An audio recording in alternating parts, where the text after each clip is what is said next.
Hey guys, so today we are doing some healthy at-home granola bars that are very easy to make because we're using store-bought granola. For this, I am using the Honolulu granola. This is just from Hawaii, so use whatever is your favorite kind. Some slivered almonds, some apricots, golden raisins, some shredded coconut, which is amazing. This is some earth balance butter or the butter of your choice, prunes, honey, and regular raisins, as well as vanilla.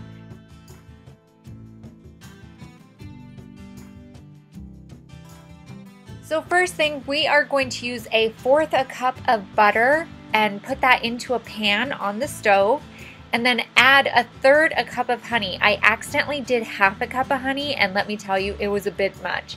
So make sure it's 1/3 cup of honey, or else it's going to be very sticky and very sweet.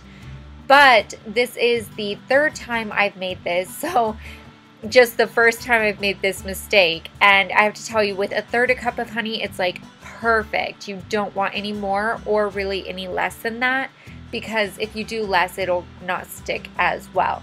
So once you have all of that into your pan, go ahead and turn your pan on, and you just want it on a medium heat because you want all of this to melt and come together. Oh, I forgot to put the vanilla in. So we're going to add in, I believe it's 1 tablespoon of vanilla extract, and then put the heat on.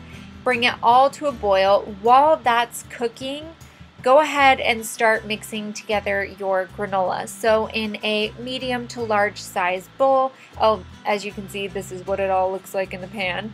So in a medium to large size bowl, we're going to do about 1/3 or 3/4 a cup of the slivered almonds. Sorry, I forgot what that was. And then we're going to add in our granola. Like I said before, you can do any type of granola you want. You can even make your own granola. I obsess over this granola here. So we're going to add in about 2.5 cups of this.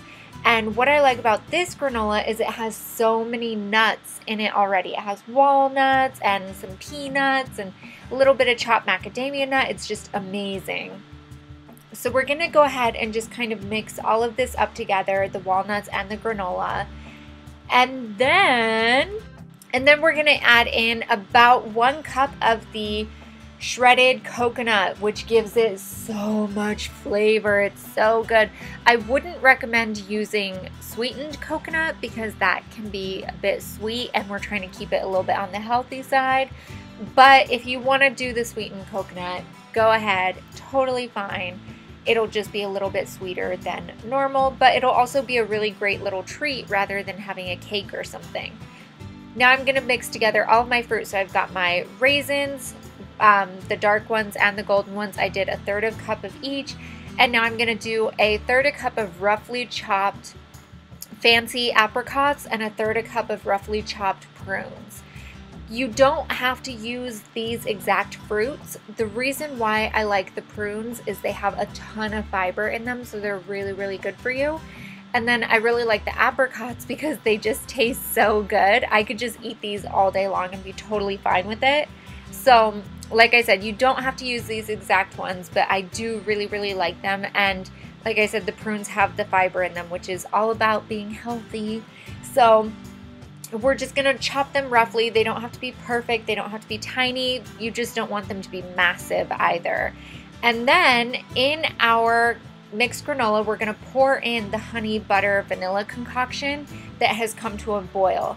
So we're going to scrape all of that into the bowl, and then we're going to toss it together. And you want to make sure it gets thoroughly mixed. You want everything to become completely coated. And the reason for that is if it's not, then it's not going to stick together. So because this is a no-bake recipe, you want to make sure that everything gets completely coated. Make sure you're scraping down the sides of the bowl, everything. You want it all to get really, really nice and wet with this. Then we're going to mix in our fruit. Again, coat everything really, really well. So just take your time here and just make sure everything gets tossed together, so that you don't end up with any dry bits, because it's just not going to work out and your bars will fall apart.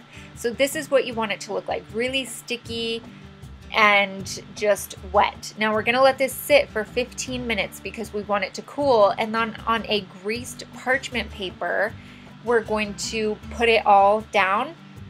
I don't have a pan small enough to make like an actual square out of these. So what I did was, because I only have a large roasting pan, I actually just put it all in and then smushed it over into the corner and patted it down.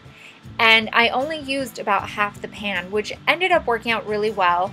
You don't want them to be too thick, but you don't want them to be too thin either. You want them to be just like maybe 1/2 inch or 3/4 of an inch in thickness. And that way it all sticks together and it's nice and chewy to bite into. If they're too thin, they become really, really firm, and it's like totally breaking your teeth to bite into them.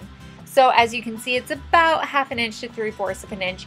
Just pat it down gently. You don't want it to be like spreading it out more. You just want it to be compact.